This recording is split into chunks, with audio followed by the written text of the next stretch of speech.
नमस्कार. बीबीसी मराठीच्या राष्ट्र महाराष्ट्र या विशेष परिषदेमध्ये तुमचं सर्वांचं स्वागत आहे. आज दिवसभर ही परिषद सुरू आहे आणि राज्य सरकारला 100 दिवस पूर्ण झाल्याच्या निमित्तानं आपण या परिषदेचं आयोजन केलं आहे. आज दिवसभरामध्ये विविध पक्षांचे नेते, जे सत्ताधारी आणि विरोधक या मंचावर येऊन गेलेत आणि सरकारचं कामकाज कसं चालतं हे सत्ताधाऱ्यांनी सांगितलं आणि विरोधकांनी त्यांच्या बाजूने त्याचं अनालिसिस केलेलं आहे आणि तुमचेही प्रश्न आपण त्यामध्ये घेतलेले आहेत. या परिषदेचा शेवट जो आहे तो अत्यंत महत्वाच्या व्यक्ती सोबत मुलाखत घेऊन आपण करणार आहोत आणि आपल्यासोबत आहेत राज्याचे उपमुख्यमंत्री एकनाथ शिंदे. एकनाथजी, खूप खूप स्वागत आहे बीबीसी मराठी. धन्यवाद. नमस्कार. तुम्ही इथं आल्याबद्दल धन्यवाद. आणि 100 दिवस सरकारला पूर्ण होत आहेत, पूर्ण झालेले आहेत आणि झाले नाही, होत आहे. तर आता होत आहेत. तर 2.5 वर्षानंतर पुन्हा एकदा तुमचं सरकार आलं, तेही 100 दिवस आता कामकाज करत आहे. रोल बदललेले आहेत, त्या सगळ्या गोष्टी घडलेल्या आहेत, पण सरकार महायुतीचंच आहे. आपण या सगळ्या तुमच्या कारभाराचा अनालिसिस काय आहे त्याच्यावर चर्चा करणारच आहोत.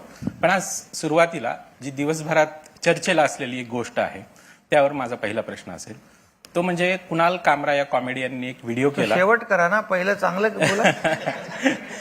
कारण का लोकाभिमुख कल्याणकारी योजना, आपण त्याच्यावर जाऊच. नाही खरं म्हणजे बर, बघा, तुमचं बीबीसी न्यूज आहे आणि तुमचं राष्ट्र महाराष्ट्र म्हणजे तुमचा कार्यक्रम पण चांगला आहे. बर, म्हणजे जगात राष्ट्र पहिलं आणि राष्ट्रामध्ये पहिलं महाराष्ट्र.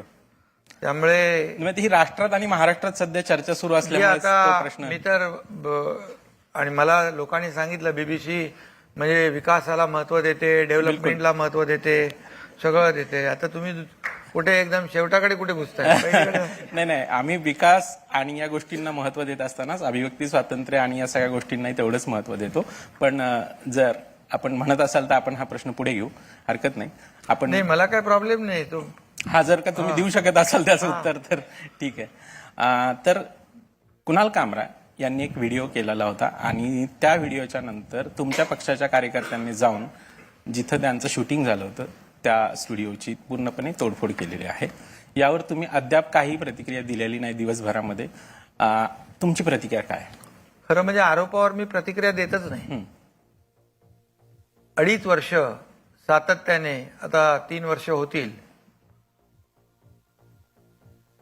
पहिल्या दिवसापासून सरकार स्थापन झाल्यापासून आरोपांच्या फैरी लोक झाडत होते. मी नेहमी सांगायचो आरोपाला मी कामाने उत्तर देणार, कारण आपण आरोपाने उत्तर द्यायला लागलो की आपला फोकस चेंज होतो. म्हणून मी सुरुवातीपासून कामाला महत्त्व दिलं. महाविकास आघाडी सरकारने जे प्रकल्प स्थगित केले होते, स्टे ऑर्डर दिल्या होत्या, स्पीड ब्रेकर टाकले होते, सगळे उकडून फेकून दिले. मग मी तुम्हाला सांगतो, अटल सेतू असेल, बाळासाहेब ठाकरे समृद्धी महामार्ग असेल, कोस्टल हायवे असेल, मेट्रो 3 असेल, मेट्रोचे प्रकल्प असतील, कारशेड असेल, हे सगळे प्रकल्प जे आहेत हे बंद पाडले होते. 2014ला देवेंद्रजी मुख्यमंत्री असताना मराठवाडा वॉटर ग्रीड दुष्काळ मुक्त करण्यासाठी विदर्भातले काही प्रकल्प ते बंद पाडले. जलयुक्त शिवार योजना शेतकऱ्यांच्या जिव्हाळ्याची ती बंद पाडली.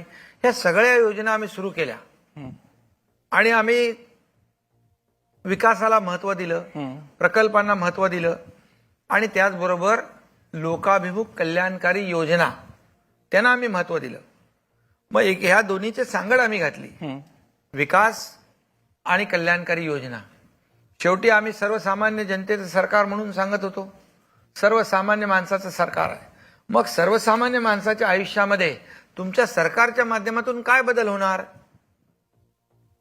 म्हणून आम्ही त्या योजना सुरू केल्या. मग त्याला तुमचा प्रश्न मला लक्षात आहे. मुख्यमंत्री माझी लाडकी बहीण योजना आम्ही केली, लेक लाडकी लखपती केली, लखपती दीदी केली. त्यानंतर आम्ही मुलींचं शिक्षण, मगाशी आपल्याला म्हणालो, मुलींचं शिक्षण 50% फी होती, एका मुलीने आत्महत्या केली, चंद्रकांत दादांनी सांगितलं असेल.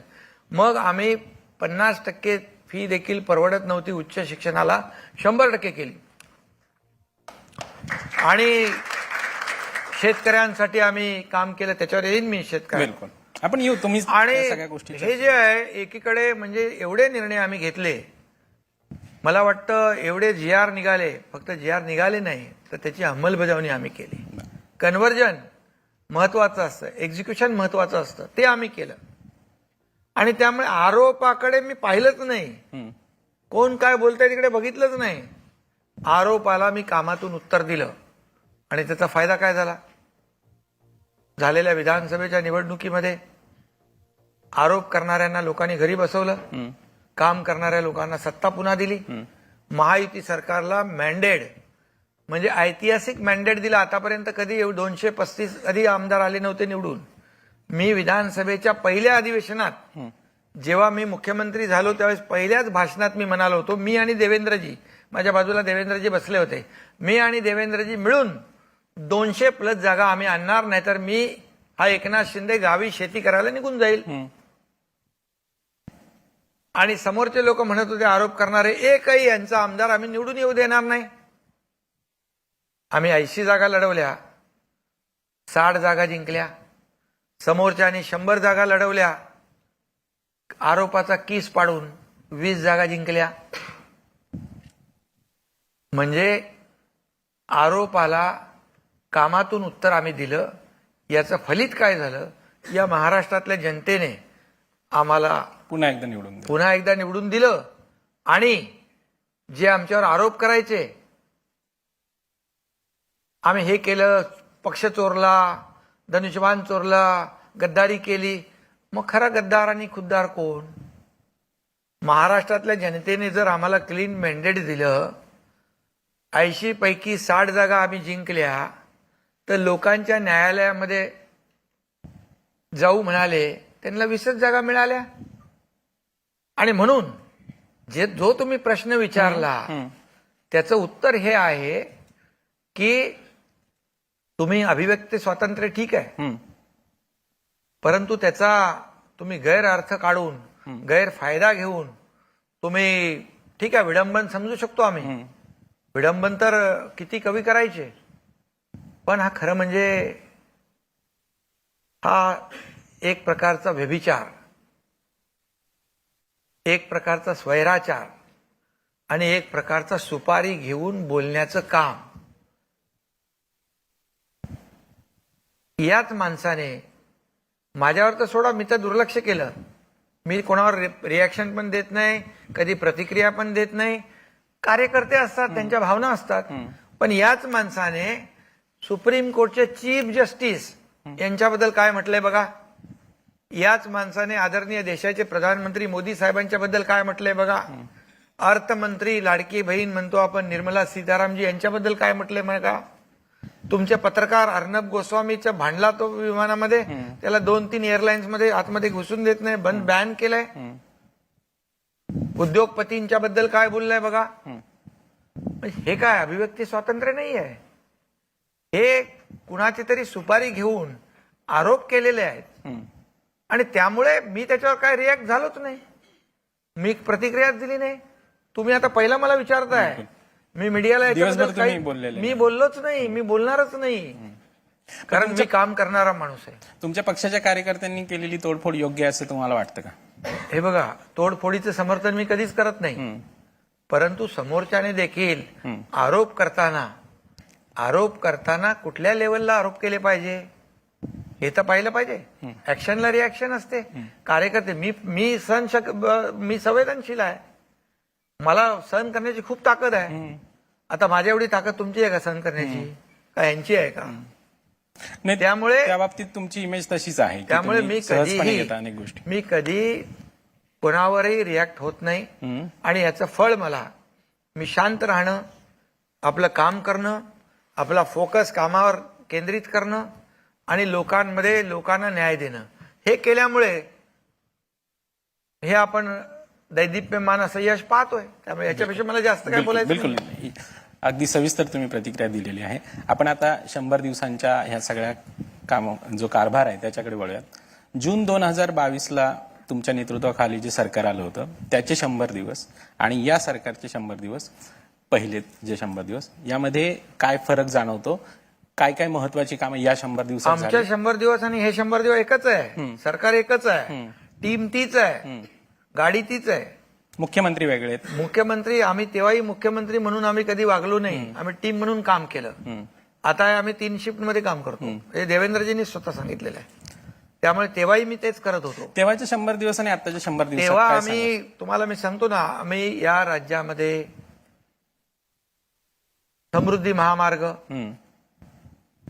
पुन्हा मी सांगतो तुम्हाला, उजळणी करतो. अटल सेतू, कोस्टल हायवे, मेट्रोची थांबलेली कामं, कारशेडची थांबलेली कामं, मुंबई मिसिंग लिंक, हे सगळे आम्ही प्रकल्प मार्गी लावले. म्हणजे road connectivity, rail connectivity, port connectivity आणि एअर कनेक्टिव्हिटी. म्हणजे आम्ही आता सेकंड विमानतळ बांधतोय, झालं जवळ 2-3 महिन्यामध्ये होईल. तिसरं पालघरला भाग करतोय. जे सुरुवात केली आम्ही 2022ला, त्यामध्ये हे सगळे ज्या कनेक्टिव्हिटी आहेत, शेवटी बघा आपल्याकडे लोक केव्हा येतात, उद्योजक, तुमच्याकडे इन्फ्रास्ट्रक्चर पाहिजे, तुमच्याकडे चांगली कनेक्टिव्हिटी पाहिजे, तुमच्याकडे स्किल मॅनपॉवर पाहिजे, तुमच्याकडे हेल्दी वातावरण पाहिजे, तुमच्याकडे सिंगल विंडो क्लिअरन्स पाहिजे. आज आम्ही जे काम केलं त्यामुळे इंडस्ट्री आली. मी दावोसला गेलो 2 वेळा, 7-8 लाख कोटीचे एमओयू साईन केले. 70 to 80% कन्व्हर्जन आहे. आता मुख्यमंत्री म्हणून देवेंद्रजी आणि आमचे उद्योग मंत्री उदय सामंत गेले, 15 लाख कोटीचे एमओए करून एमओयू. म्हणजे हे तुम्हाला 100 दिवसातलं सिमिलरिटी सांगतो. 15-20 लाख लोकांना रोजगार मिळणार. ही लोक काय येत आहेत? तर आता तर समजा 2.5 वर्ष 3 वर्ष होतील, पण तेव्हा तर आमचं सरकार नवीन होतं. परंतु तरी सुद्धा आमच्या सरकारवर त्यांनी विश्वास ठेवला आणि विश्वास ठेवून हे सगळे करारनामे केले. त्याचं एक्झिक्युशन आम्ही केलं ताबडतोब, फटाफट. ज्याला कोणी मगाशी एक मला फ्रेम दिला माणूस तिथे, त्याचं एक छोटं काहीतरी काम होतं रस्त्याचं. खाली आता तर असे छोटे छोटे विषय पण आम्ही ऍड्रेस केले ऍज अ सीएम म्हणून. कारण शेवटी तुम्हाला आणि आम्ही सिंचनाचे, शेतकऱ्यांचे प्रश्न, अगोदरच्या महाविकास आघाडी सरकारमध्ये 3 का 4 सुप्रमा दिल्या होत्या. आमच्या वेळेस 150 सुप्रमा दिल्या. मी आणि देवेंद्रजी जेव्हा पहिल्या सुरुवातीला दोघांनी शपथ घेतली, तर पहिला काय आम्ही निर्णय घेतला, मराठवाडा वॉटर ग्रीड, विदर्भातला जे नदी जोड प्रकल्प, सिंचनाचे 150 प्रकल्प आम्ही मंजूर केले. लाखो हेक्टर जमीन आता ओलिताखाली येणार आहे. हे असे जे प्राधान्याने आम्ही हे सोडवले प्रश्न. आम्ही आरोग्याला फोकस केलं. आता स्मार्ट पीएससी आम्ही करतोय, मॉडेल स्कूल आम्ही करतोय. एक शाळा जिल्हा परिषदची हिवाळा म्हणून गाव आहे नाशिकमध्ये, ती मुलं, आदिवासी मुलं, गावित नावाचा शिक्षक आहे तिथे, ती मुलं एकाच वेळे दोन्ही हाताने लिहितात आणि मराठी आणि इंग्रजी. 1330 पर्यंत, आपण किती 30 पर्यंत पाडे म्हणतो, 1330 पर्यंत पाडे त्यांचे पाठ आहेत. आणि 1 ते 100 जेवढी कलमं आहेत आपली, ही सगळी तोंडपाठ आहेत. अशी आमचा दादा भुसे काम करतायत त्यावर. ते असे तो शिक्षक गावित आहे, किशोर गावित, मला आठवण त्याचं नाव. तो एवढा त्याचं डेडिकेशन आणि डिवोशन आहे की असे जे शिक्षक आहेत ते एकत्र दादाजी भुसे करतायत. मॉडेल स्कूल आपण करतोय, पीएससी, स्मार्ट पीएससी करतोय आपण. आम्ही आरोग्याला फोकस केलंय. आज आपण पाहिलं मागच्या वेळेस पण, माता सुरक्षित तर कुटुंब सुरक्षित, घर सुरक्षित, ती योजना आम्ही राबवतो. आज माझ्या वाढदिवसाला प्रकाश आंबेडकर आता मंत्री आहेत, त्यांनी मेमोग्राफीच्या आपल्या मोबाईल व्हॅन 8 का 10 त्याचं लोकार्पण केलं. ग्रामीण भागामध्ये आमच्या लाडक्या बहिणी ज्या आहेत या तब्येतीकडे हेळसाण करतात स्वतःच्या, मग तो आजार बळावतो, मग कॅन्सर असेल, आणखी काही असेल, अर्ली डिटेक्शनसाठी हे आम्ही केलंय. बाळासाहेब ठाकरे आपला दवाखाना आम्ही केला आरोग्यामध्ये. आज महात्मा ज्योतिबा फुले 1.5 लाखाची 5 लाख रुपये योजना केली आम्ही. आज प्रधानमंत्र्यांचं आयुष्यमान जे भारत योजना आहे आणि आमची ही योजना आहे. लोकांना आता आरोग्यासाठी चिंता नाही, कॅशलेस हॉस्पिटल आम्ही काही ठिकाणी केले. म्हणजे आरोग्य, शिक्षण, आता पर्यटनाला किती वाव आहे आपल्याकडे. 720 किलोमीटरचा समुद्र किनारा आहे, पोर्ट कनेक्टिव्हिटी आम्ही करतोय. आज तुम्हाला मी सांगतो, तुम्ही तो प्रश्न गावी जातात, गावी जातो तेव्हा सगळीकडे चर्चा असते, तो विचारायच्या आधी तुम्हाला उत्तर देतो मी. सांगून द्या. गावी जातो तेव्हा इकडे सगळ्यांच्या पोटात दुखतं, हो, त्यावर खूप चर्चा असते की चर्चा तुम्ही नाराज होते, आहात. नाराज आहे. हा. अरे मी गावी गेलो तरी नाराज, दिल्लीला गेलो तरी नाराज, गप्प राहिलो तरी नाराज, गंभीर झालो तरी नाराज, हसलो तरी बोलतो हसायला लागले. पण ते त्यामध्ये असं पण आहे, म्हणजे तुम्ही उत्तर द्या, पण तुम्ही खूप ट्रान्सपरंट असल्यामुळे तुमच्या चेहऱ्यावरची नाराजी पण लगेच दिसते आणि आनंद पण लगेच दिसतो. मला ते आर्टिफिशियल नाहीये मी, हा, तेच. समजलं की मी हार्डकोर पॉलिटिशियन नाहीये, मी संवेदनशील माणूस आहे. त्यामुळे शेवटी माणसाला भावना पाहिजे ना, संवेदना पाहिजे. मी गावी जातो याचा अभिमान आहे मला, माझं गाव आहे, माझ्या मातीशी माझी नाळ जुळलेली आहे. तिकडे गेल्यावर मी आपोआप शेतीत जातो, तुम्हाला एकदा घेऊन जातो. बघा मी काय काय केलंय तिकडे. सफरचंदासारखी पण शेती केली आहे, स्ट्रॉबेरी केलेली आहे, आगरवूड केलाय, अवाकडू केलाय, काजू आहे, चिक्कू आहे, सगळं आहे. आणि तिकडे हळद आहे, सगळं आहे, सगळ्या प्रकारचं. आणि त्यामुळे मी तिथे गेल्यावर मला थोडं मानसिक, आणि जेव्हा सगळीकडे बाहेर अशांतता असते तेव्हा आपण शांत राहायचं असतं. मग म्हणाले हा तिकडे गेलाय, नाराज झाला. म्हणाले काय हेलिकॉप्टरने जातो शेती करायला. अरे काय चालत जाऊ का गाडीने जाऊ, काय माझा वेळ तर. आता काही लोकांना घरच सुटत नाही, तेच माझ्यावर आरोप करतात. त्यामुळे मी गावी गेल्यानंतर माझा कन्सेप्ट काय तुम्हाला सांगतो. तिथल्या तरुणांना इतर शहरात नोकरीसाठी जावं लागू नये, हा माझा पहिला फोकस आहे. तिथे आमचे पर्यटक येतात, त्यांना टेंट, त्यांची राहण्याची व्यवस्था, तिथं आम्ही शेती म्हणजे क्लस्टर शेती, तिथे रेशीम शेती एकत्र लोक करतायत. आणि तिथे बांबूची शेती पण करतायत. बांबू अदरवाईज घेऊ नका, बांबू दुर्लक्षित. बांबू खरं म्हणजे दुर्लक्षित, पण बांबूचे बाय प्रॉडक्ट किती आहेत. बांबूचा तो पाशा पटेलला कधी बोलवा तुम्ही, बांबूचा तो चष्मा वापरतो तो बांबूचा आहे, घड्याळ वापरतो ते बांबूचं आहे, कपडे घालतो ते बांबूचे आहेत. आता मोठमोठ्या बँगलोर सारख्या एअरपोर्टला बांबूचे फर्निचर आहे. बांबू ऑक्सिजन ज्यादा सोडतो, कार्बन डायऑक्साईड ज्यादा शोषतो. त्यामुळे बांबूची शेती देखील आमच्याकडे क्लस्टर 10,000 हेक्टरवर कन्सेंट घेतलेत लोकांचे. महाबळेश्वरला हा एमआरईजीएस सातारा जिल्ह्यात, एमआरईजीएस मधून त्याला 6 लाख 7 लाख काहीतरी अनुदान मिळतं हेक्टरी. हे जे पर्यटनाला आम्ही चालना देतोय, आज तिकडे वॉटर स्पोर्ट्स चालू झालेत, उद्या सी प्लेन चालू होईल, नवीन महाबळेश्वर आम्ही करतोय. ब्रिटिशांच्या काळातली हिल स्टेशन सोडली तर हिल स्टेशन आहेत का आपल्याकडे नवीन झालेली. पहिलं हिल स्टेशन हा एकनाथ शिंदे करतोय, महाबळेश्वर, नवीन महाबळेश्वर. माझा कन्सेप्ट काय, तिथल्या लोकांना रोजगारासाठी दुसरीकडे बाहेर जाणं लागू नये. मग मी काय वाईट करतो, मी तिथे जाऊन गावाला गेलो की हे सगळे उद्योग करतो मी. नाराज नसतं. नाराज कशासाठी व्हायचं. पद मिळाल्याची नाराजी नाही, बिलकुल नाही. पदासाठी माझं बघा, आम्ही सत्ता सोडली 2019 साली, जेव्हा विचारांची 2022ला बाळासाहेबांच्या विचारांची जेव्हा तडजोड झाली आणि खुर्चीसाठी सगळं काही लोकांनी वेगळे निर्णय घेतले, आम्ही सोडली सत्ता. 8 मंत्री माझ्या बरोबर, 50 लोक माझ्या बरोबर. सत्ता कोण सोडतं. नगरसेवक सोडतो का पद आपलं, सरपंच सोडतो का. मी तर नगर विकास मंत्री होतो. पण बाळासाहेबांच्या विचारांची तडजोड करायची नाही म्हणून आम्ही सत्तातून बाहेर पडलो. आणि त्यानंतर मी झालो मुख्यमंत्री. 2.5 वर्ष काम केलं भरपूर. आता देवेंद्रजी मुख्यमंत्री आहेत. आम्ही आमचं भांडण खुर्चीसाठी नाहीये. आमचं भांडण, आमचा संघर्ष माणूस जो आहे, या महाराष्ट्रातला जो माणूस आहे, सर्वसामान्य माणूस, त्याचे प्रश्न, त्याच्या समस्या या सोडवण्यामागे. पण हे सगळ्या सोडवायला तुम्ही मुख्यमंत्रीपदी होता 2.5 वर्ष, त्यावेळेस जास्त प्रभावीपणे ते सोडवता आल्या असं वाटत नाही. आता काहीच फरक तेव्हाही टीम म्हणून काम करत होतो, आताही टीम म्हणून काम. मी कधी देवेंद्रजींना डीसीएम समजलो नाही, आम्ही इक्वलच समजलो एकामेकाला. आता तेही तेच काम करतायत.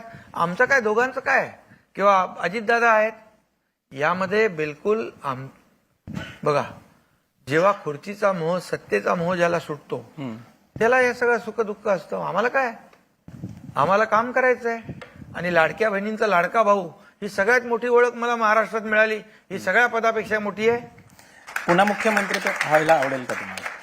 आता तुम्ही जर तरच कशाला हे करता. आता मला ज्या रोलमध्ये आहे तिथे मी काम करतोय. तुमची इच्छा आहे का कसली? पुन्हा मुख्यमंत्री होण्याची? अरे मी आता मुख्यमंत्री होऊन झालो ना. मी मुख्यमंत्री पुन्हा होतो. होण्याची इच्छा आहे का? पुन्हा व्हायची इच्छा. आता मी तुम्हाला आता म्हणजे हे जर तरला राजकारणामध्ये हरकत नाही. मी जेव्हा मुख्यमंत्री होतो तेव्हा लोक म्हणायचे, सांगतो तुम्हाला, सीएम म्हणून चीफ मिनिस्टर सांगायचे. मी म्हणायचो सीएम म्हणजे कॉमन मॅन. आता देवेंद्रजी मुख्यमंत्री आहेत, मी डीसीएम आहे. आता मी म्हणतो डेडिकेटेड टू कॉमन मॅन. मला काय फरक पडतोय? फरक काहीच नाहीये. फरक नाही. काम करणाऱ्याला काही फरक पडत नाही. पद येतात, पद जातात, पुन्हा येतात. बाळासाहेब सांगायचे, सत्ता येते, सत्ता जाते, पुन्हा येते, पण नाव गेलं की पुन्हा येत नाही. त्यामुळे तुम्हाला जेवढी संधी मिळेल त्या संधीचं सोनं करा आणि महाराष्ट्रातल्या जनतेसाठी काम करा. उद्या आपण कुठल्याही पदावर असू द्या नसू द्या, जाणारा माणूस थांबला पाहिजे. अरे हा या माणसाने चांगलं काम केलंय, पाठ फिरवून तोंड वाकडं करून जायला नको, असं काम करायचं असतं. बिलकुल. त्यामुळे आपण मी ते करतोय. विकासाच्या मुद्द्यावर बोलले. तुम्ही सांगितलंही गेल्या 100 दिवसामध्ये किती काय काय गोष्टी घडलेल्या आहेत. याच दिवसांमध्ये जो महाराष्ट्रामध्ये एक सर्वाधिक चर्चेचा विषय ठरला तो म्हणजे औरंगजेबाची कबर, जी खुलताबादमध्ये आहे. आणि त्यावरून तुमची भूमिका, तुमच्या पक्षाची हीच होती की ती कबर काढून टाकायला हवी असं तुम्ही म्हटलं. आणि नंतर राष्ट्रीय स्वयंसेवक संघाने ही भूमिका घेतली की हा मुद्दा सध्याच्यासाठी महत्वाचा नाहीये. तर तुमचं त्यावर काय म्हणणं आहे? आमचं एवढंच म्हणणं आहे, जो औरंगजेब या महाराष्ट्राचा घास घ्यायला आला, महाराष्ट्रातल्या आया बहिणींची ज्यांनी अत्याचार अन्याय केला, मंदिरं देवळं तोडली, ज्यांनी छत्रपती संभाजी महाराजांचा अनन्वित छळ केला, जीभ छाटली, सालटी काढली, नखं कापली, नखं खेचली, डोळे फोडले गरम, त्यांनी त्याचं उदात्तीकरण करू नये. उदात्तीकरण होता कामा नये. हे सुरुवात कोणी केलं आपल्याला माहित आहे. उदात्तीकरण होता कामा नये. आणि म्हणून ती भूमिका कोणाची आहे? सगळ्या शिवभक्तांची आहे, महाराष्ट्रातल्या प्रत्येकाची. औरंगजेब कोण लागतो कोणाचा? औरंगजेब हा मुघल सम्राट, आक्रमणकारी, ब्रिटिशांपेक्षा त्यांनी जास्त जुलूम केला. आणि म्हणून त्याचं उदात्तीकरण होता कामा नये. जे देशभक्त, मी सांगतो सच्चे देशभक्त मुसलमान पण त्याचं उदात्तीकरण करणार नाहीत. त्यामुळे बाकी हा मुद्दा चर्चेत राहिला. आणि आपण पाहिलं की गेल्या विधानसभेचं अधिवेशन आता जे झालं त्याच्यामध्ये हा मुद्दा चर्चेत होता. तर आम्ही खुलताबादमध्येच तिथल्या आजूबाजूच्या शेतकऱ्यांच्या प्रतिक्रिया घेतल्या होत्या. ते 30 सेकंदाच्या प्रतिक्रिया आपण ऐकूया. आम्ही आजच्या 10 वर्षापूर्वी 7.5 कापूस शिकला ना, आज इथं 6,000 एका लागलो. म्हणजे आम्ही पुढे चाललो मागे चाललो हेच कळत नाही आम्हाला. पाण्याची परिस्थिती म्हणजे 3 दिवसाला पाणी येतं इकडं आणि पाणी कमी पडतं. नळाला एक पाऊण तास चालतं पाणी पडतं. अद्रकीला म्हणजे मागच्या वर्षी 11,000 रुपये क्विंटल घेतलेलं बेन आहे. तर आज अशी परिस्थिती की ते 11,000 रुपये क्विंटल घेतलेलं बेन समजा त्याचे 11 रुपये सुद्धा बनवून राहील ना. औरंगजेबाची कबर असेल किंवा छत्रपती शिवाजी महाराजांच्या विषयी वादग्रस्त वक्तव्य असेल किंवा 2 समाजात तेढ निर्माण करणारे भाषणं असतील राज्यातल्या एका मंत्र्याची, याच्याशी संदर्भ आहे. बाकी शेती आणि सर्वसामान्य माणसाचे प्रश्न गेल्या 6 महिन्यात तो कुठेही नाही आणि कुठला मंत्रीही बोलत नाही. हे प्रातिनिधिक आहे साहेब, म्हणजे असं काही हे नाही की शेतकऱ्यांसाठी तुम्हाला सांगतो. आता मराठवाडा वॉटर ग्रीड कोणी सुरू केलं? अगोदर सुरू केलं, नंतर बंद केलं. आम्ही ते सुरू केलं. शेतकऱ्यांचा 1 रुपया पीक विमा कोणी सुरू केलं? आम्ही सुरू केलं. आदरणीय प्रधानमंत्री मोदीजी 6,000 रुपये वर्षाला देतात. 6,000 कोणी सन्मान योजना सुरू केली? आम्ही सुरू केली. मागेल त्याला शेततळं कोण देते? आम्ही दिलं.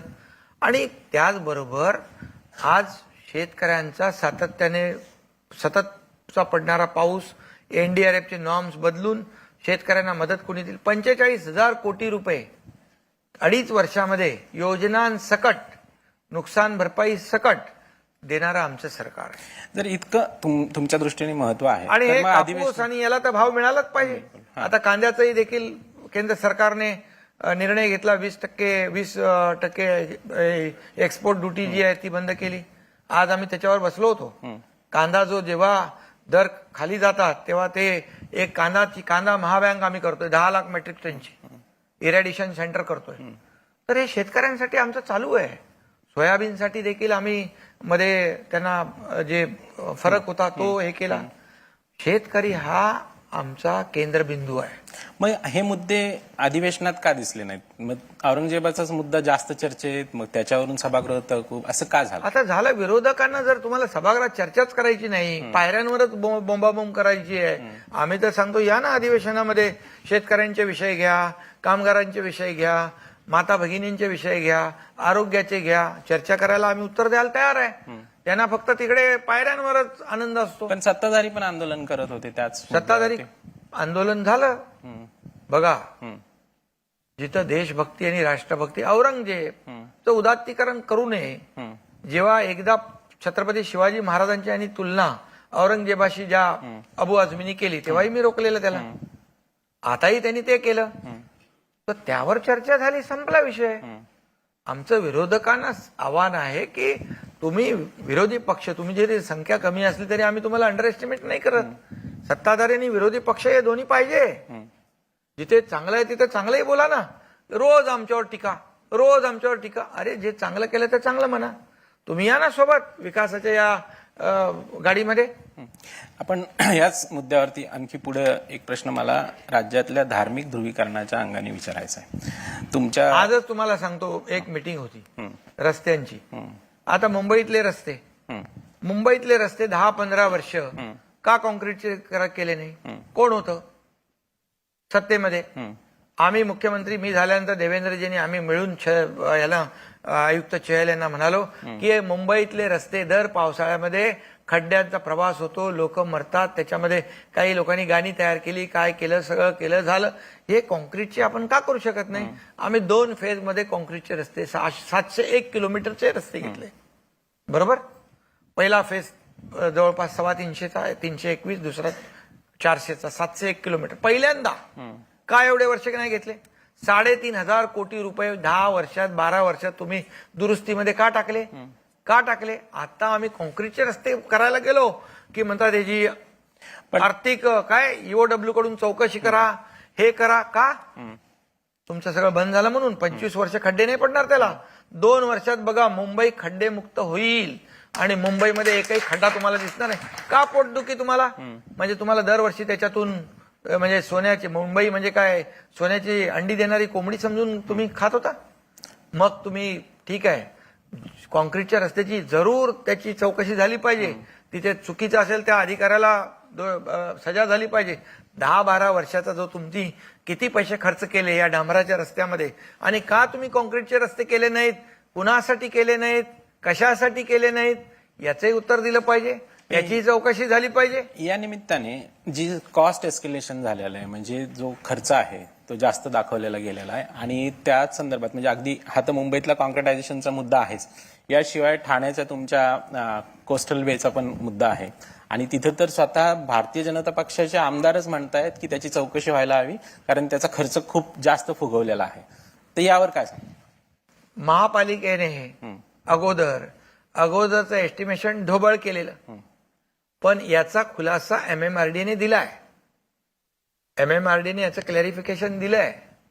कुठल्याही परिस्थितीमध्ये एखाद्या रस्त्यावर जास्तीचे पैसे संस्थेचे जात असतील, त्या संस्थेचा एकालाही आम्ही सोडणार नाही. हे जनतेचे पैसे आहेत आणि हा पब्लिकचा पैसा आहे. तो पब्लिकसाठीच युटिलाइज झाला पाहिजे.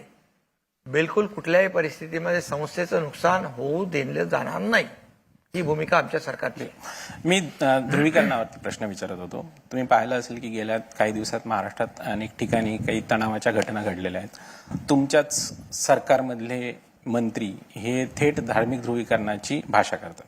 एकीकडे एकनाथ शिंदे हे हिंदुत्ववादी म्हणून ओळखले जात असले तरीही ते साबिर शेख यांच्यासोबत काम करत आलेले आहेत. तुमचे ड्रायव्हर मुस्लिम आहेत.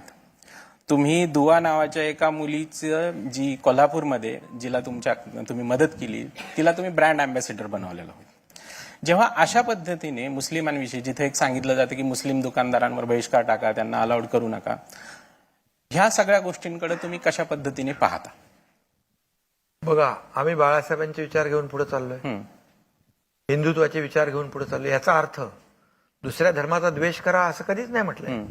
मी माझं भाषण पण बघा, जेव्हा अबू आझमीलाही म्हणालो आम्ही बाळासाहेबांचे विचार घेऊन पुढे चाललोय, हिंदुत्वाचे विचार, हिंदुत्व हे व्यापक आहे, दुसऱ्या धर्माचा द्वेष करणारा हिंदुत्व नाहीये. आणि दुसरी गोष्ट, बाळासाहेब पण सच्चा आणि देशभक्त राष्ट्रभक्त मुसलमानांच्या विरोधात नव्हते. आमची भूमिका तीच आहे. का मुसलमान साबिर शेख नव्हते मंत्री? का आमच्या पण याच्यामध्ये मंत्री होते मुस्लिम? आमचेही कार्यकर्ते मुस्लिम. जे देशभक्त, जे पाकिस्तान जिंकल्यानंतर फटाके फोडतात ते मुसलमान. पण हे सर्वसामान्य आणि मुस्लिमांच्या आणि बाबतीत- सर्वसामान्य देशभक्त मुसलमान जो आहे, बघा, देशाच्या विरोधामध्ये काम करणारा हिंदू असू द्या मुसलमान असू द्या, तो देशाचा दुश्मन. बरं. तीच आमची भूमिका आहे. मग ज्यावेळेस अशा प्रकारे एखाद्या सर्वसामान्य मुस्लिम दुकानदार आहेत, त्यांना अमुक एका यात्रेमध्ये दुकान लावू देऊ नये वगैरे अशा पद्धतीने नाही, निर्णय असं ते घेतला कुठे झाले मला माहित नाही.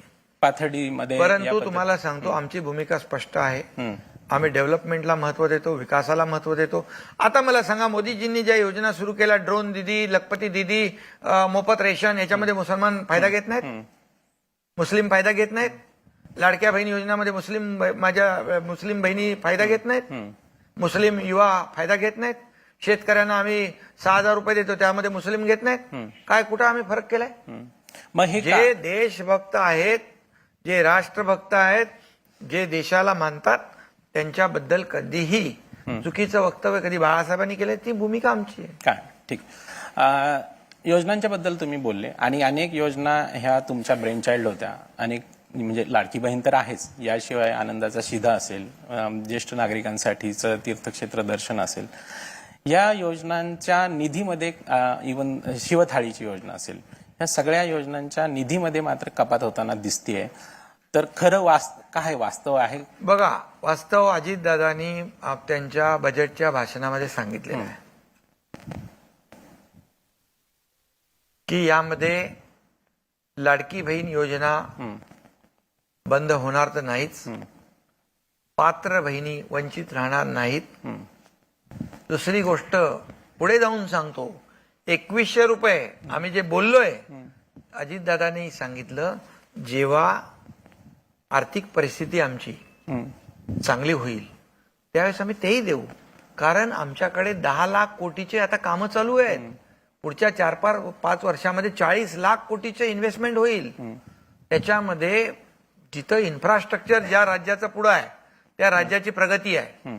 कारण त्याच्यातून तुम्हाला अलाइड इंडस्ट्रीज उभ्या राहतात, सिमेंट, स्टील, बाकी सगळं. तिथून तुम्हाला जीएसटी मिळतो, टॅक्स मिळतो, सगळं मिळतं. आणि म्हणून इन्फ्रास्ट्रक्चर प्रोजेक्ट महाराष्ट्रामध्ये सगळ्यात जास्त आहे. मी तुम्हाला सांगतो, जीडीपी मध्ये महाराष्ट्र नंबर 1 आहे, एक्सपोर्ट मध्ये 17.3 आहे, जीडीपी 14% आहे, औद्योगिक उत्पादनामध्ये 13.8 आहे, जीएसटी संकलनात महाराष्ट्र पहिला नंबर आहे, स्टार्टअप मध्ये महाराष्ट्र पहिला नंबर आहे, त्याचबरोबर एफडीआय मध्ये देखील महाराष्ट्राचा पहिला नंबर आहे. सर्वाधिक इन्फ्रा प्रोजेक्ट मगाशी सांगितलं मी 10 लाखापेक्षा जास्त आपल्याकडे सुरू आहेत. इंटरनेटचे सबस्क्रायबर जे आहेत, युजर जे आहेत, सर्वाधिक 9 कोटी आहेत. देशातील स्किल मॅन पॉवर महाराष्ट्रात 70% आहे. आणि आमच्याकडे 4 इंटरनॅशनल, 13 डोमेस्टिक, 2 मोठे, 48 छोटे पोर्ट आहेत. आणि त्याचबरोबर मी सांगतो आपल्याला, आता 3रं पालघरला आम्ही एअरपोर्ट करतोय. वाढवण 76,000, 76,000 कोटी आदरणीय प्रधानमंत्री केंद्राचा प्रकल्प आहे. पुरी इकोसिस्टीम चेंज होणार आहे. आज समृद्धी महामार्ग जसा मुंबई पुणे गडकरी साहेबांनी बाळासाहेबांच्या संकल्पनेतून केला. काय होतं मुंबई पुणे? 8 तास लागायचे, 10 तास लागायचे, घाट जाम झाला की अडकला माणूस. आता 2.5 तासात 3 तासात माणूस पुणे मुंबई डेली अपडाऊन करतो. आता काय झालं, पुण्यामध्ये सर्व्हिस इंडस्ट्री आली, मोबाईल इंडस्ट्री आली, त्या ठिकाणी IT पार्क आले, रिअल इस्टेट बूम झाली, अर्थव्यवस्थेला चालना मिळाली. एक रस्ता नाही येतो. जसं आता आम्ही समृद्धी केला, आता कोस्टल कोकणातला करतोय, हा इकोसिस्टीम तयार करतो. तिथलं पूर्ण पोटेन्शियल वाढवतो, तिथलं व्हॅल्यू एडिशन करतो आणि व्हॅल्यू एडिशन चेन तयार होते. त्यामुळे जे प्रकल्प आम्ही आता हाती घेतलेले आहेत, आता कोस्टल जे सागरी महामार्ग करतोय आम्ही, हे पूर्णपणे सगळ्या ज्या खाड्या आहेत त्याचे जोडतोय 7-8 ब्रिजने. तुम्हाला सांगतो पर्यटनामध्ये एवढी वाढ होईल, कारण आपला जे समुद्र आहे एवढा जो कोकणातला निळाक्षार आहे एवढे सगळे आणि म्हणून याच्यामध्ये हे जे प्रकल्प आहेत, हे प्रोजेक्ट जे आहेत, हे प्रोजेक्ट महाराष्ट्रामध्ये नंबर 1चे प्रोजेक्ट आहेत. आम्ही शेतीमध्ये AI आणतोय. आता AI आल्यामुळे शेतीचं उत्पन्न वाढेल, म्हणजे लागत तेवढीच पण उत्पादन जास्त. आता परवा कोण मायक्रोसॉफ्टचे जे कोण बिल गेट आले, ते शेती मध्ये इन्व्हेस्टमेंट करतायत. आज आधुनिक पद्धत, सेंद्रिय शेती आम्ही करतोय, आधुनिक पद्धतीची त्याला जोड देतोय, शेतकऱ्याला मजबूत करतोय. आणि शेतकरी हा आपला कृषीप्रधान देश आहे. आज मोदी साहेबांनी पण त्याच्यावरच फोकस केलेला आहे. गृहमंत्री सहकार मंत्री अमित शहा साहेबांनी सहकारला फोकस केलंय. सहकार खातं पहिल्यांदा झालं आणि मोदी साहेबांनी अमित शहा साहेबांना दिलं. आज तुम्ही सांगा त्याचा फायदा कोणाला होणार आहे? शेतकऱ्यांना होणार, छोट्या छोट्या सोसायट्यांना होणार आहे. आम्ही जे 1500 रुपये दिले, लोकांना काय वाटलं, काय 1500 रुपये देत आहेत, काय याच्याने काय होत आहे, काय महिलांना काय विकत घेत आहेत का, त्यांना काय भीक देत आहेत का? त्यासाठी कोर्टात गेले, कोर्टाने त्यांना पळवलं. आणि त्यानंतर तुम्हाला मी सांगतो 1500 रुपये हे सर्वसामान्य माझ्या लाडक्या बहिणीला एक आधार आहे. एक तिला आर्थिक स्वातंत्र्य मिळालं खात्यामध्ये. आता ते तिच्या सहीशिवाय पैसे निघणार नाही. घरात पण तिचा मान सन्मान वाढला. आता काही लोक बोलतात ना, मुलं बोलतात, वडिलांना सांगतात जास्त आमच्या आईला त्रास जाणो, भाऊ मुख्यमंत्री आहे. हा आणि त्या बहिणी 10 लोक एकत्र आले, त्यांनी व्यवसाय छोटा होता तो मोठा केला. नागपूरमध्ये जवळपास 300 महिला एकत्र आल्या, लाडक्या बहिणी. त्यांनी 30 लाखाची क्रेडिट सोसायटी चालू केली. म्हणजे हा जो पैसा आहे हा अर्थव्यवस्थेत आला. कोणी पूजेचं साहित्य वाढवलं, कोणी साड्यांचा बिझनेस वाढवला, कोणी आणखी काय केलं. शेवटी ही महिला जी आहे, ही बहीण जी आहे लाडकी, ही अर्थव्यवस्थेचा एक मजबूत बॅकबोन आहे. तिला काटकसर करताना, जसं आम्ही सरकार चालवतो तसं घर चालवताना जी काटकसर करतात ना, आम्ही पाहिलं. आमच्या आईचं, माझ्या पत्नीचं त्यावेळची परिस्थिती पाहिलेली आहे, कशी कसरत करावी लागते. शाळेची फी, दुधाचे पैसे, रेशनचे पैसे, हे सगळं कसरत आहे. आणि त्याच्यामध्ये हे जे पैसे आहेत हे पुन्हा अर्थव्यवस्थेतच येत आहेत आणि अर्थव्यवस्थेला चालना मिळते. त्यामुळे आपली इकॉनॉमी जी आहे ती वाढत जाणार. मी सांगतो तुम्हाला, आम्ही आदरणीय प्रधानमंत्री महोदयांचं काय 11 नंबरला अर्थव्यवस्था होती, ती 5व्यावर आणली त्यांनी. इतर देशांची अर्थव्यवस्था डगमगती आहे. कोण गेला कुठे, बँकरप्ट झाला, काय झाला, श्रीलंका वगैरे सारखे देश 11व्यावरून 5व्यावर आणली. आता त्यांचा फोकस आहे 3ऱ्यावर आणायचा. $5 ट्रिलियन त्यांचं इकॉनॉमीचं गोल आहे. त्याच्यामध्ये $1 ट्रिलियनचं आमचं योगदान होणार आहे. पण नीती आयोगाने सांगितलं की तुम्ही 1 ट्रिलियन नाही, पूर्ण महाराष्ट्रातच सोडा, मुंबई MMR मध्येच $1.5 ट्रिलियन पोटेन्शियल तुमच्याकडे आहे. त्यांनी सेक्टर दिलेत आम्हाला. आता त्याच्यात आमची इन्व्हेस्टमेंट सुरू आहे. आणि मुंबईचं तुम्हाला सांगतो, माझ्याकडे हाऊसिंग आहे, आता नगर विकास आहे. आजच काही लक्षवेधीला मी उत्तर दिलंय. मुंबईमध्ये रखडलेले प्रकल्प, SRAचे, धोकादायक इमारतीचे, म्हाडाचे, आम्ही सगळे त्याला चालना देतोय. जे डेव्हलपर पळून गेले, सोडून दिलं, ट्रेडिंग केलं, ते आम्ही डायरेक्ट टेक ओव्हर करतो. आता फक्त म्हाडा आणि SRA करायची. आता आम्ही MHADA, SRA, CIDCO, MMRDA, Mahapreet, MIDC ह्या सगळ्यांना घेतोय. म्हणजे मुंबईमध्ये एवढं पोटेन्शियल आहे की मुंबई हे, जसं मोदी साहेब म्हणाले, मुंबई ग्लोबल फिनटेक हब होईल. मुंबई हे देशाचं महाराष्ट्र देशाचं ग्रोथ इंजिन आहेच, पण मुंबई देखील एक पॉवर हाऊस होऊ शकतं. आणि म्हणून त्याच्यावर आम्ही काम करतोय. आणि म्हणूनच आज मी तुम्हाला जे छातीतोकपणे सांगतो, की आम्हाला आमची अर्थव्यवस्था जी आहे, आता एवढं सगळं करून लोक काय म्हणाले, काय यांच्याकडे आहे, पण आम्ही कुठली आर्थिक शिस्त बिघडू दिली नाही. जी जीडीपीच्या 25% आत आम्ही आहोत, काहीतरी 18 पॉइंट वरती आहे, आणि FRBMच्या पण 3% आत आहोत. कुठली आर्थिक शिस्त आम्ही बिघडू दिली नाही. तुम्ही लाडक्या बहिणीच्या योजनेचा उल्लेख केला की कशा प्रकारे त्यांना फायदा होतो, पण निवडणुकीच्या वेळेस तुम्ही ज्यावेळेस लाडक्या बहिणीची योजना आणली त्यावेळेस अनेकांना त्याचा लाभ मिळाला. निवडणूक झाल्यानंतर स्क्रुटिनी झाली आणि मग काही लाडक्या बहिणी, विरोधकांच्या भाषेत दोडक्या बहिणी झाल्या सरकारच्या, त्यांचं हे जी योजनेचा लाभ आहे तो त्यांच्यासाठी बंद करण्यात आला. त्या जे पात्र नाहीयेत त्या व्यक्तींना याचा लाभ मिळाला. त्याचे पैसे हे परत न घेण्याची सरकारची भूमिका ही कायदेशीर आहे का? कारण तो सरकारचा पैसा आहे. ज्या अपात्र व्यक्तीला जे पैसे गेलेले असतील लाडक्या बहिणी म्हणून, ते पैसे त्यांच्याकडे तसेच ठेवणे योग्य आहे का? नाही, बघा, आता पात्र बहिणी योजनेपासून वंचित राहणार नाहीत, पण आता जे पैसे गेलेले आहेत ते पुन्हा घेणं परत, त्याच्यात चूक कोणाची आहे हा विषय नंतरचा आहे. ते तर समजा आपण त्याच्यावर काय करायचं ते करू, परंतु ते त्यांच्याकडून पुन्हा घेणं, कारण आम्ही हे देणारे लोक आहोत, घेणारे नाही आहोत.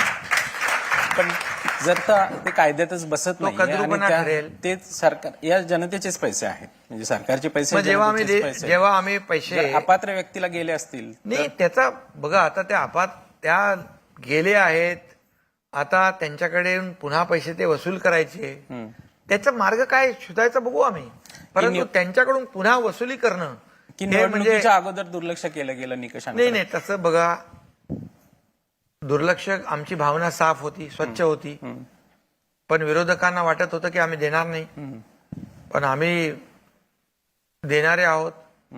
आणि आमची प्रामाणिक इच्छा होती की सर्वसामान्यांचं सरकार आम्ही म्हणतो, तर सर्वसामान्यांच्या आयुष्यामध्ये चांगले दिवस आले पाहिजेत, हे एक आमचं ध्येय होतं. त्याच्यामुळेच आम्ही हे सगळं केलं.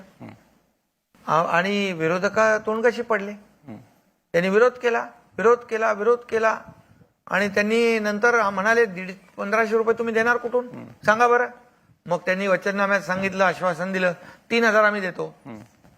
लोकांना माहित आहे ते देणारे नाहीत, फक्त बोलणारे आहेत, आम्ही देणारे.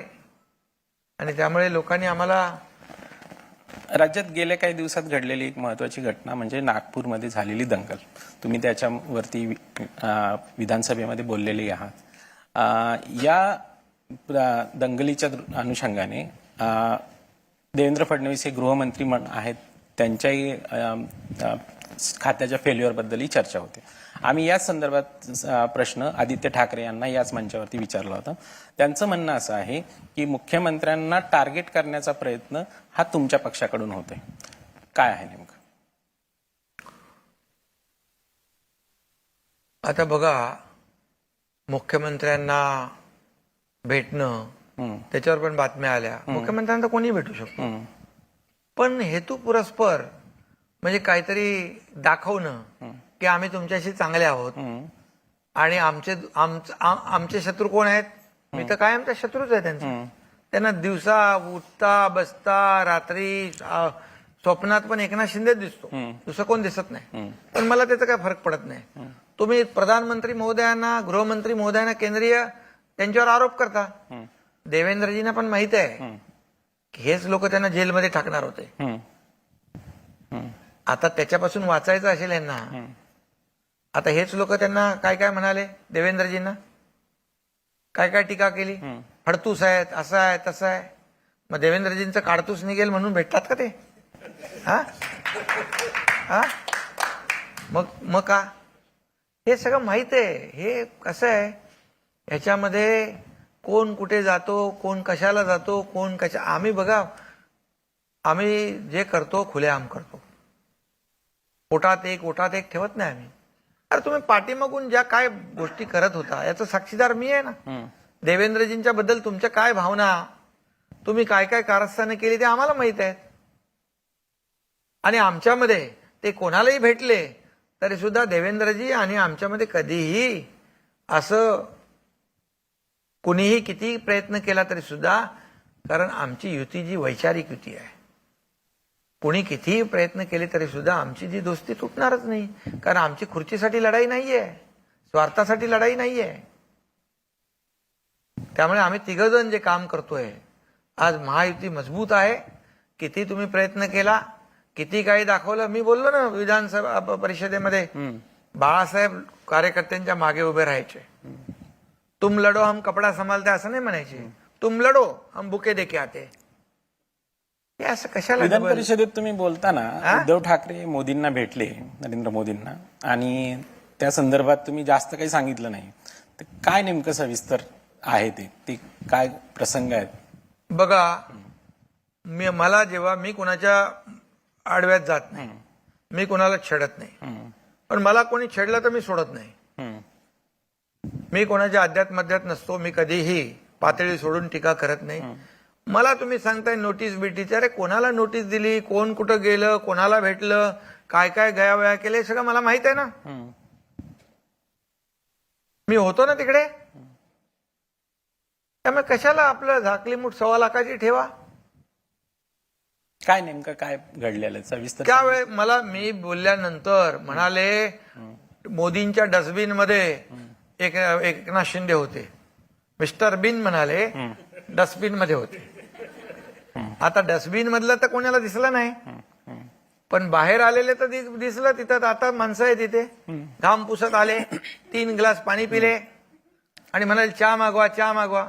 मग वाघ बकरी चहा पण पिले. हे तर सगळ्यांनी पाहिलं.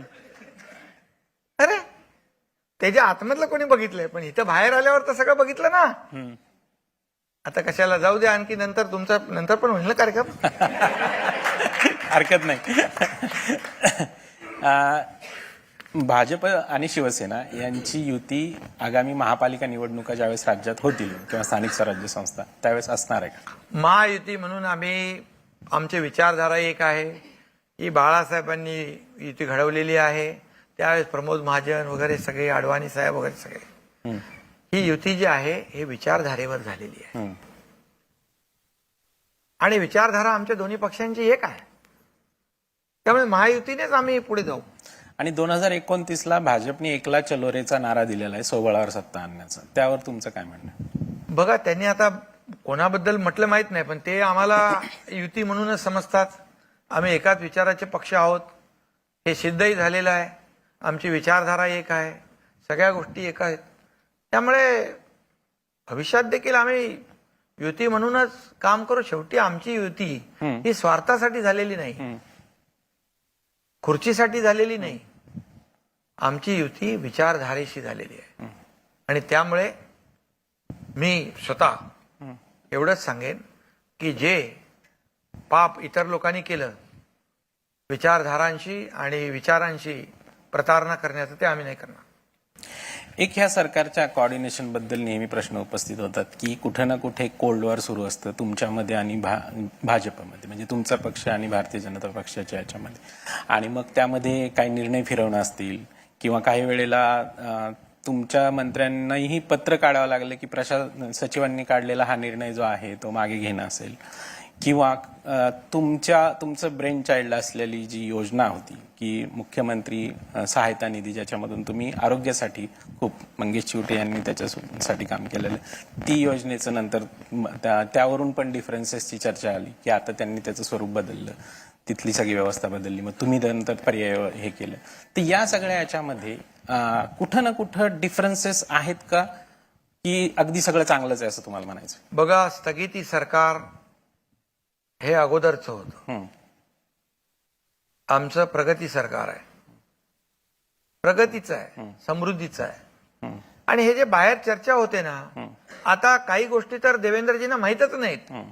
खालच्या अधिकारी लेवलला काही निर्णय होतात, ते त्यांच्यापर्यंत जात नाही. पण तुम्ही म्हणजे तुम्ही नाही, लगेच कोणीतरी सोडतो, याला देवेंद्रजींनी स्थगिती दिली. अरे त्यांच्यापर्यंत गेलाच नाही विषय तो.